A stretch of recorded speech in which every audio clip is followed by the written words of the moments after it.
BHU को तैयार करने के लिए मदन मोहन मालवीय ने भिक्षाटन किया। देश भर में दूर दूर जाकर लोगों से आह्वान किया कि शिक्षा के लिए थोड़े कुछ दान करें। शिक्षा के लिए एक भवन बन रहा है, शिक्षा के लिए एक ऐसा भवन बन रहा है जिसमें युगों युगों तक लोग शिक्षा का ग्रहण करेंगे, और उन्होंने इतने बड़े कैंपस को तैयार किया। आज शर्म आ रही है कि उस कैंपस पे उसी मदन मोहन मालवीय के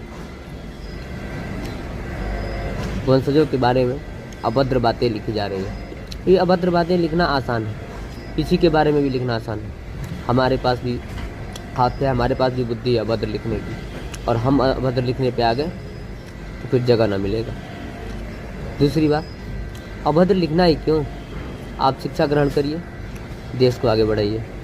हम शिक्षा ग्रहण करें, हम देश को आगे बढ़ाएं, कि हम आपस में ही अभद्र लिखते रहें। इस प्रकार की नीची सोच वाले लोग एक दूसरे को गिराने के चक्कर में देश की नींव खोद रहे हैं, देश को किस गड्ढे में ले जा रहे हैं। इस पे विचार कोई बड़ा बुद्धिजीवी भी नहीं कर रहा है। इस पे विचार देश के नेता तो करेंगे ही नहीं। इस पे विचार देश के प्रधानमंत्री को भी करना चाहिए था। इस पे विचार उत्तर प्रदेश के सीएम को भी करना चाहिए। इस पे विचार प्रत्येक महान बुद्धिजीवी को भी करना चाहिए। और सबसे पहली बात, इस बीएचयू परिसर वाराणसी डीएम के अधिकार क्षेत्र है, और वाराणसी के डीएम को सबसे पहले इस चीज़ों पर एक्शन लेना चाहिए। कैंपस के क्या हो रहा है, क्या नहीं हो रहा है, इस बात पर पूरा का पूरा ध्यान देना चाहिए।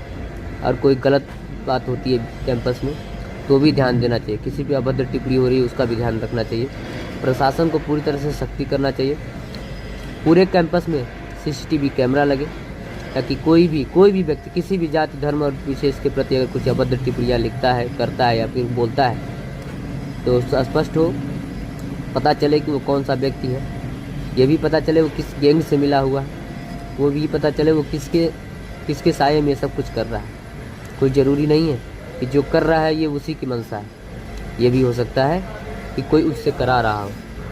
तो ऐसे में प्रशासन को, सरकार को, उत्तर प्रदेश सरकार को, प्रशासन को खुली छूट देनी चाहिए। इस पर जांच करे, इसका न्यू पता करे कि एक देश की एकता को, समृद्धता को अलग करने के लिए, खंड खंड करने के लिए कौन सी ताकतें काम कर रही हैं, कौन सी ताकतें ऐसी काम कर रही हैं जो इस देश के लोगों की भाईचारा को ख़त्म करना चाहती हैं।